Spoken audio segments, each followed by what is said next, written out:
Благодарам подпредседателя на комисијата, почитувана председателка на ДКСК, почитувана македонска јавност. Јас внимателно ве слушав и во текот на вчерашниот ден и во текот на денешниве излагања кои ги имавте и во најголемиот дел јас би се согласил, значи во најголемиот дел 90%, меѓутоа има одреден дел кој што имаме различни мислења, ќе дојдам до тие мислења. Меѓутоа не сте вие за тоа виновна, за тоа е виновна една друга институција. Внимателно го погледнав извештајот кој што го имате презентирано на предпратениците. Можам да кажам дека е сосема коректен. Опфатени се практично сите работи кои што треба да бидат ставени во извештајот и ние како пратеници да бидеме запознаени. Во делот каде што кажувате за вработувањата дека во моментов имате 48, значи имате 75% пополнетост, мислам дека тоа е некоја можеби оптимална бројка за да може да функционирате, односно да работите, да ги откривате случаите на висока корупција.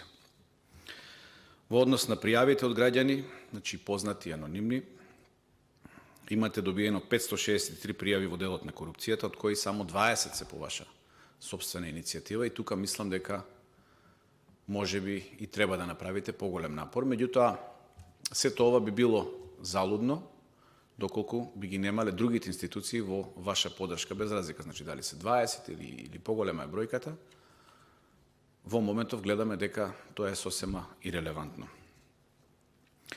Од областа на суди за интереси имате примено 118 пријави, 27 по сопствена иницијатива, имате донесено 161 одлука. Значи вкупно имате примено 698 пријави, 127 реков по сопствена иницијатива и донесени 1056 одлуки, а најголем дел, односно 64% се однесуваат за корупција, 16% се од судирот на интереси. Во 2022 имате издадено 4000 прекршочни платни налози по основ на ненавремено поднесување на анкетни листови при стапување на функција и мислам дека ова е крајно сериозно на кој што показател кој што покажува дека функционерите, односно избраните, именуваните лица, поставените лица, дека се неодговорни лица, за жал, а тие треба да бидат пример во општеството и тие да бидат водилка по кој што ќе се води останатиот дел од општеството, односно граѓаните. Не може функционери кои што се избрани и се платени од пари со пари на граѓаните да го кријат својот имот. Не викам дека сите тие го криеле имотот затоа што бил стекнат на еден криминален начин, меѓутоа можам да кажам дека станува збор за една неодговорност од страна на тие лица. Без разлика, значи дали станува збор за власт или за опозиција. Тука нема преглед, значи кој од која партија доаѓа. Во текот на 2022 година имате поднесено 12 иницијативи до надлежните јавни обвинителства, една ви отфрлена, 11 се во тек.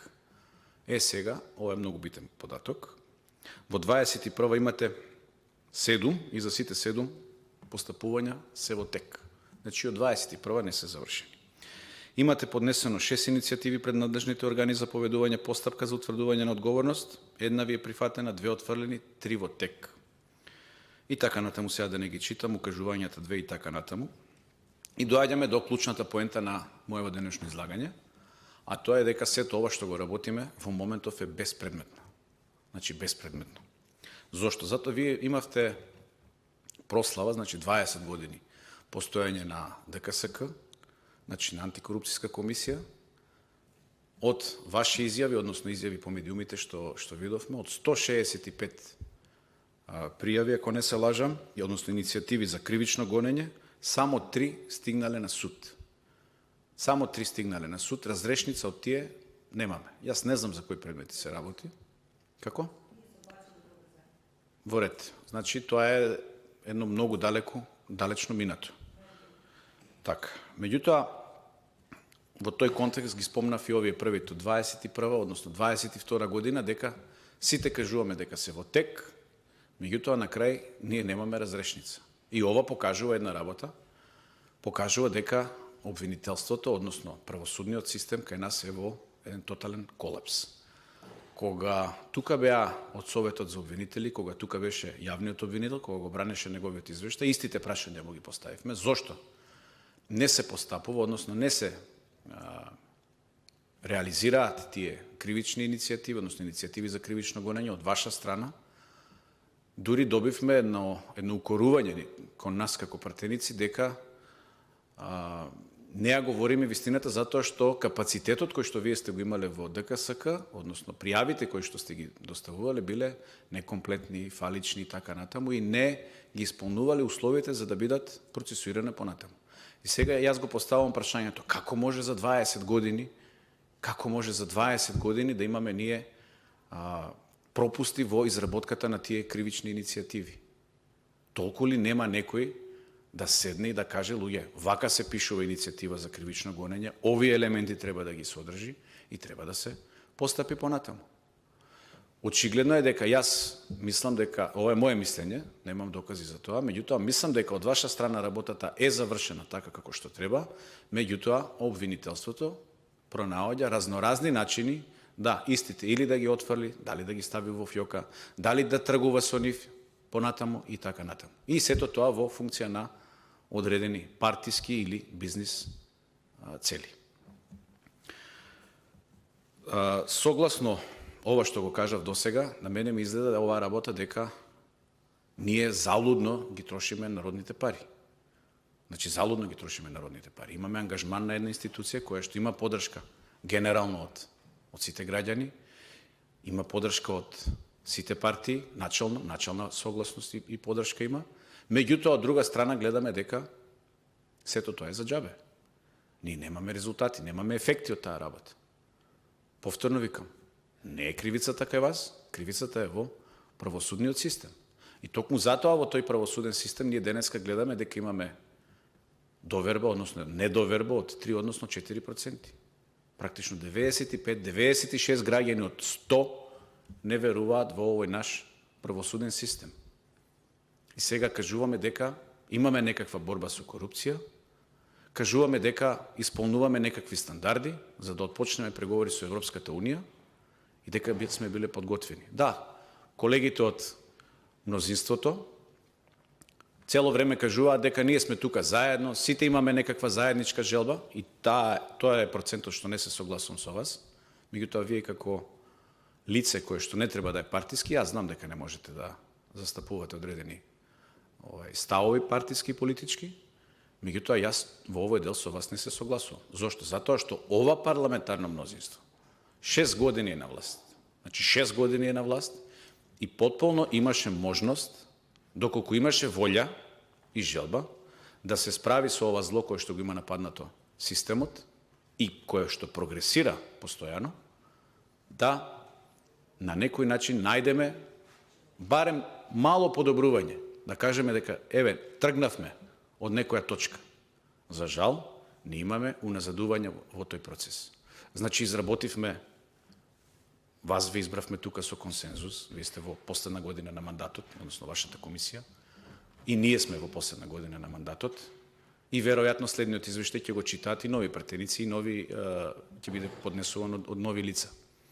Меѓутоа, ние не успеавме, односно владеачкото мнозинство, не успеа да најде начин како да го подобри системот. Кажуваме дека имаме национална стратегија за борба против корупцијата. Кажуваме дека изработуваме акцијски планови, па не знам, акцијски план 21 и така натаму, сега да не ги споменам, тоа е веќе само мртво слово на хартија, што ви кажат.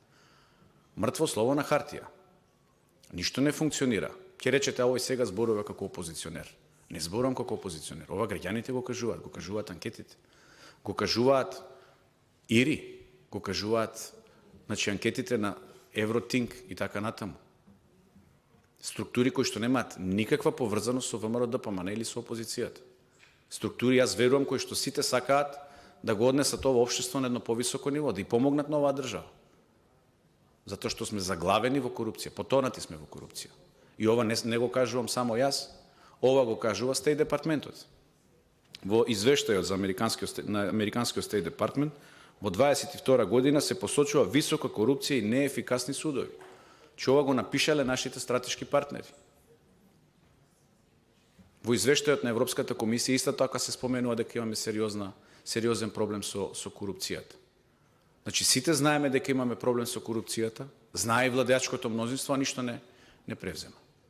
И тука кога дебатираме, сите се согласуваме. Сите викаме да, сите сме за борба против корупција. Но дали сме сите за борба против корупција. Зошто не ја повикаме владата на чело со Димитар Ковачевски? Не мора и он да дојде, нека дојде вице-премиерката за добро владење.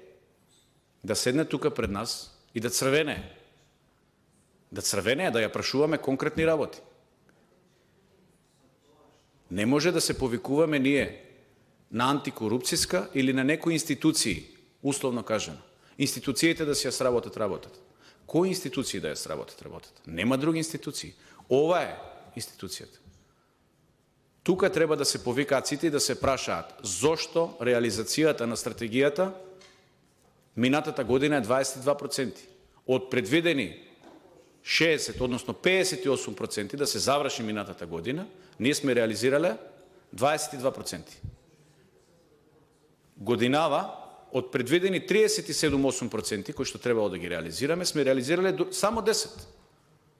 Че внимавајте, минатата година била дури и подобра од годинава. Значи, цело време имаме едно уназадување. Активностите што требало да се превземат, гледате дека има министерства кои што не реагираат. По нула активности имаат превземен. Не сме ги правиле ние тие како пратеници активности. Тие сами си ги имаат правено, колку ја што знам, во консултација со вас и надлежните институции. Тие си ги имаат давано активностите што треба да се превземат за да се надмине проблемот со корупција во институциите. И на крај гледаме дека имаме нула реализација. Морам да го споменам Министерството за земјоделие. Минатата година имаше 0% реализација, односно нула активности. Годинава повторно нула активности реализирани. И сега тој министер беше вице-премиер за борба против корупција. Колку и да тоа место не одговараше за таму, сепак, јас мислам дека треба да ги разбира работите. Треба да е свесен за состојбата во која што е доведена државата. Не може, вие сте биле вице-премиер за борба со корупција, имате нула реализација во Министерството и годинава повторно имате нула реализација. И нема никаква одговорност. Не е повикан тука во ова собрание. И за тоа се виновни владеачкото мнозинство. Затоа што ние како опозиција, ова не го упатувам кон вас, туку го упатувам кон македонската јавност, ние како опозиција немаме механизам како тоа да го направиме. Леков, значи треба да дојде тука и да црвене, да го прашаме зошто. Ако ви бега на вас од тие тркалезни маси што ги нарекувате, од конференции, тогаш тука е должен да дојде, затоа што ова е наша законска надлежност да вршиме контрола на извршната власт. Ако тоа е наша стратешка определба, борбата против корупцијата, јас мислам дека тоа е приоритет број 1 во државата. Нема друг приоритет во државата, освен борбата со корупцијата како најзначаен. По тој приоритет нас не ценат.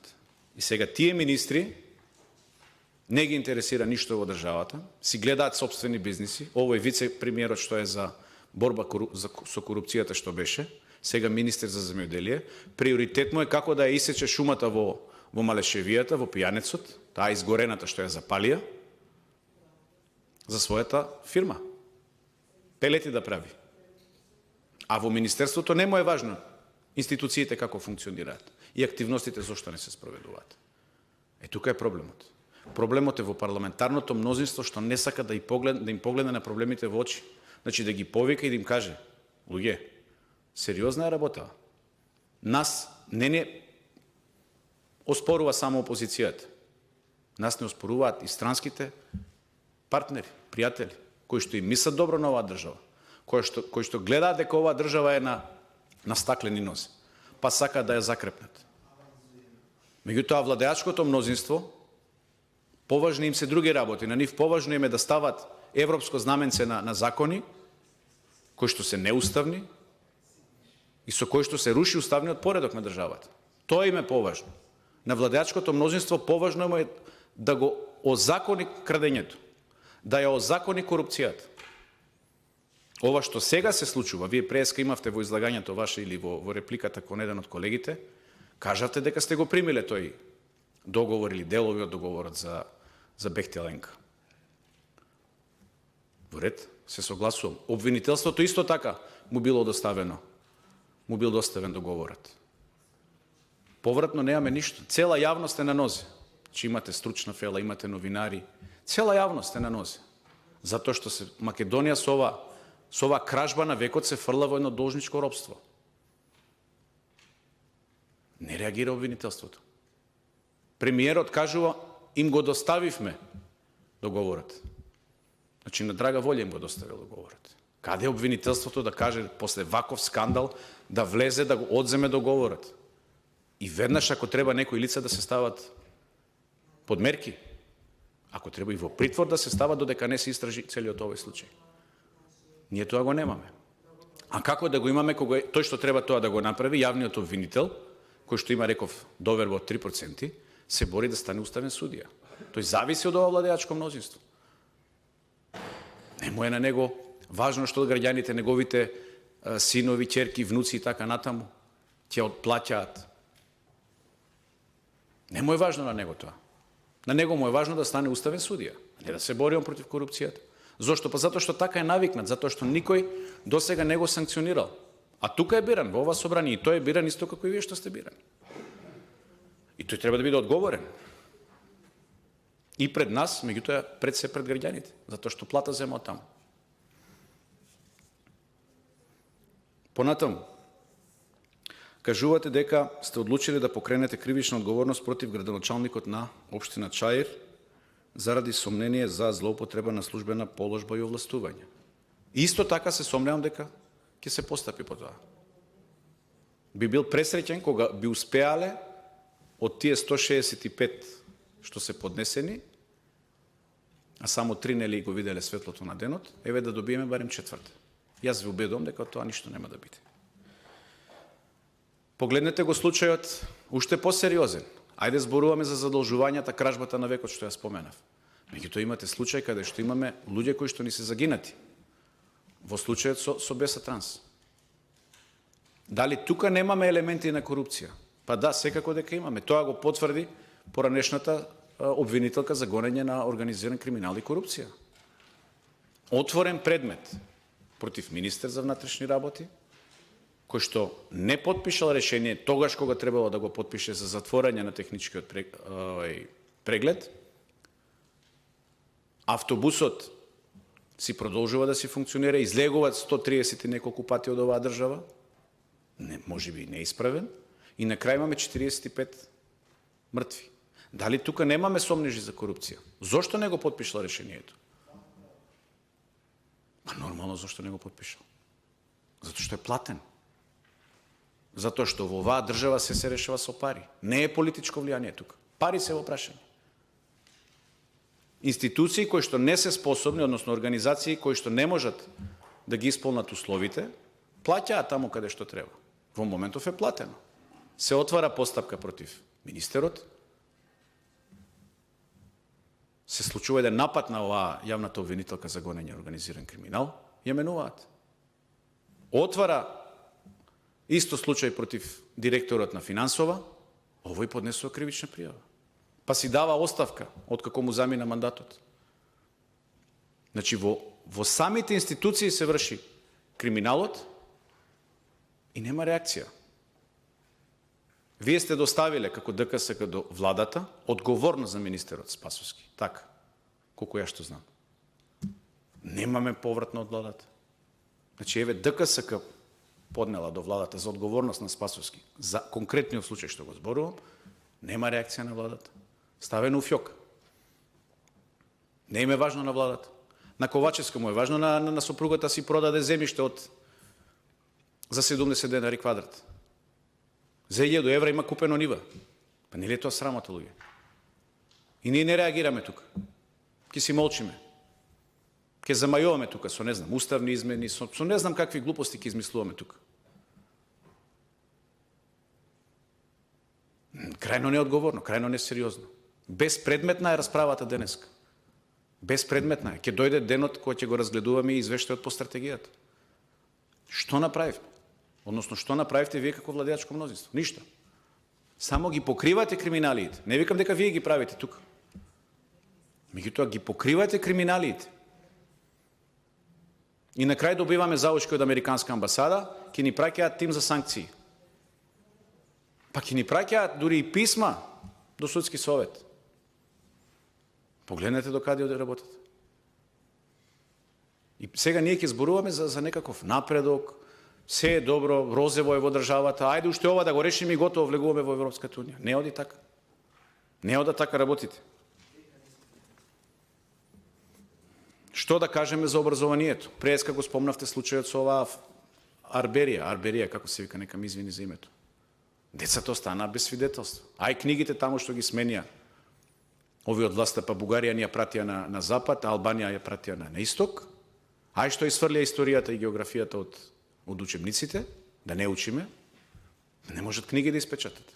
Зошто? Зашто не може да се договорат за провизијата. Ја сакатиме младината, односно ја сакатите младината на тој начин што не реагирате. И не барате одговорност. Оти вие сте ги избрали тие. Ваша е моќта. На вас пратениците од парламентарното мнозинство. Вие им давате подршка, не ги санкционирате и тогаш кога не ги санкционирате ни се случува ова. Прогресира. Па ќе се случи, пак ќе се навратам сега на случајот со Бехтел Ленка, ДКСК излегува со став дека ќе се отвори предмет, премиерот Ковачевски вика, без разлика што ќе си донесат они одлука, градбата мора да продолжи. Како бе така да продолжи? Па зашто имаме тогаш ние ДКСК? Или од кој ќе почне градбата, после што сака нека се случува, не е важно. Ќе заташкаме, ќе смениме председателката, новата што ќе дојде или новиот што ќе дојде, ќе мора да се пазари, нели, за да биде председател и така натаму. Тоа ли му идејата на Ковачевски?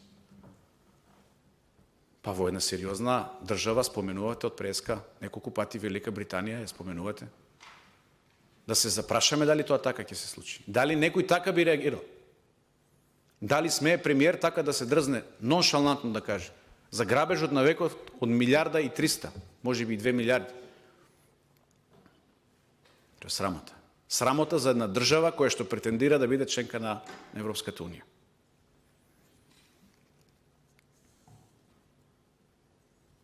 Во овој дел со Бехтел Ленка имате случај каде што километар ќе достигне до 20 милиони денари, односно евра. Километар 20 милиони евра. Да не ги земаат провизиите, ќе се направи пат Каменица Крива Паланка. Зошто да не го врземе преку Осоговските планини? Зошто не се направи Берово Радовиш патот? Не мора да се прави експресен пат. Обичен пат нека се направи. Кал газат по селата таму Пехчевско. Кал, Умлена, Робово. Кал. А овде имате експресен пат на една одсечка, ќе сте го правеле автопат. Не викам дека не треба да се направи. Дајте да имаме приоритет. Каде е рамномерниот развој во државата? Не е тоа важно. Важно е провизиите да се стрпаат у джеп. Тоа е важно. И кој ќе го заштити повеќе Артан Груби? Кој појако ќе вика и ќе го брани Артан Груби, тој е поголем патриот во моментов. Тоа е срамота. Јас не знам од каде им храброст на пратениците од владеачкото мнозинство на овој начин да се однесуваат. Мислат ли дека нема да има одговорност еден ден? Јас не знам колку пати треба да кажеме дека ќе има одговорност. Ќе има и затвори, луѓе. Ќе има, немојте да си мислите дека ова ќе заврши и дека на крај ќе дојде некој ќе ви помогне. Ја не знам кој ќе ви помогне, не знам со кој сте се договарале. Нема да има пардон за овие работи. Че ги сакатиме идните генерации. Ние нашево може би сме го истерале до некаде. Ама не можеме да оставиме држава у руини. Зошто да ме колнат мене утре моите деца? Заради вашата алчност? Заради тоа што некој мисли утре ќе се најде на листа за пратеници или ќе биде нешто? Нема да биде. 25 до 30 пратеници, толку ќе има Социјалдемократскиот сојуз. Да, толку ќе има. Памтете ми го зборот кога сум го кажал тоа. Повеќе од 30 пратеници нема да има. И може би во моментов, и тоа е најмалку важно, Жаклина, може би е најмалку тоа важно во моментов. Важно е тоа што оставаме несредена држава. Оставаме задолжена држава, нидните генерации. Ова е последен извештај што го гледаме во овој парламентарен состав. Ништо не сме направили. Да, заробена. Заробена држава е во моментов. Оплячкана, угнетена, понижена, погазено достоинство. Искрадена држава во моментов имаме. Транспаренси. Добро, еве ја споменавте транспаренси. Не сакам да водам дебата вака на овој начин, меѓутоа еве ќе кажеме за транспаренси. Во време владење на Социјалдемократскиот сојуз и на Демократската унија за интеграција. имате 3 оценки кои што сте на над 100-то место е Република Македонија. Значи над 100-то место е Република Македонија. 3 оценки. Замолам да го слушаме колегата Ковачки. 3 оценки. Во време владење на ВМРО ДПМН. Сите оценки се под 69-то место. Под 69-то место. Методологијата не ја прави ВМРО ДПМН, почитувана колешки Жаклина. Методологијата ја прави Transparency International. Јас немам никаков контакт со таа организација, нити мојата политичка опција. Меѓутоа факт е, бројките го кажуваат тоа.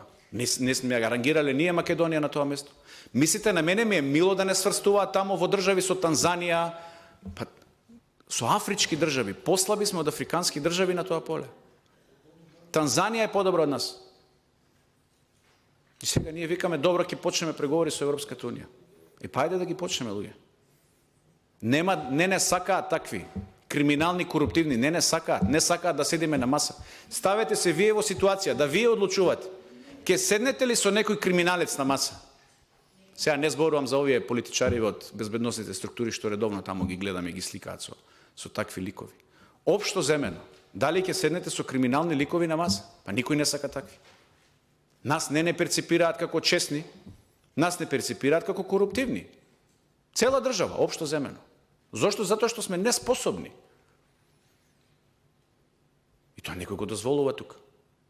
6 години е Социјалдемократскиот сојуз на власт. 6 години. Че да сте година дена, па да речете, дајте ни уште некоја година да видиме, еве да почнеме да мрдне работава. Меѓутоа не мрднува работава. Тонеме надоле. Тонеме, јас викам, тимот за санкции оваа година ни го донесува. Оваа година ни праќаат писма до судскиот совет. Не ни праќаа на времето, сега праќаат. Вакво шамарање на јавна сцена јас немам сретнато во некоја друга држава. И пак ќе речам, каде е тука владата? Владата да дојде тука и да ги слуша овие забелешки од претениците. Дали владата го разгледала овој извештај? Кои забелешки владата ги дала по овој извештај? Кои мерки ги предложила дека ќе ги превземе? Кои мерки владата ги побарала од нас како пратеници за да ги овозможиме, односно да ги спроведеме, за да можеме да ја овозможиме на ДКСК да работи во полн капацитет? Ако е желна владата, ако има желба владата да работи, очигледно е дека нема. Очигледно е дека нема, затоа што спрегата судско, извршна власт и парламент е во една. Значи една е спрегата. И сите се подедени. И тоа е трагично. Имате изјава на Ленче Ристовска, обвинител. Таа не е блиска до ВМРО, таа не е блиска до СДС. Јас не знам до кого е блиска. Таа е званичен обвинител, официјален обвинител. Да ви прочитам. Се додека членови на советот на кандидатите што аплицираат за повисоки позиции отворено им кажуваат дека некој треба да се јави за кандидатот да биде избран. Тоа е работа на ДКСК, така? Има. Јасно е дека советот е извор на тргување со влијание во обвинителството. Значи ова го кажува обвинител. Не го кажувам, јас се цитирам за да не бидам сватен погрешно. И затоа сметам дека треба да се реформира. Па ние во моментов имаме на друга една комисија горе, бевме, пошто не можеме да стигнеме секаде, да се пријавиме, во моментов се бира во советот за обвинители лице кое што не ги исполнува условите на огласот. Еве во моментов. Во моментов тоа се случува во ова собрание, ова го прави ова парламентарно мнозинство. И ќе го изберете, имате мнозинство, ќе го изберете тоа лице.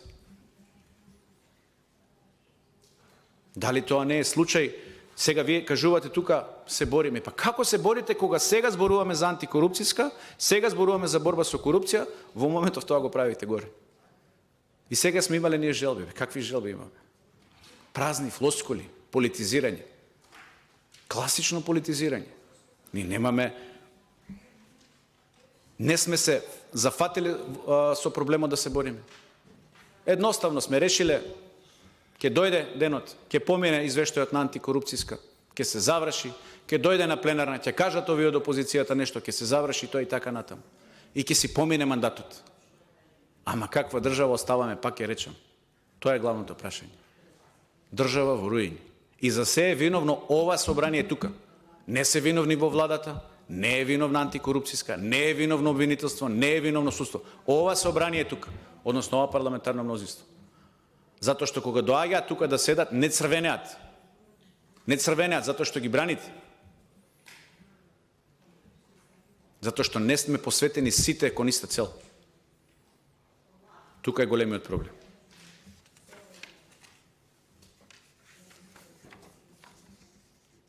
Еве би завршил толку, ако има некоја реплика, повелете. Благодарам.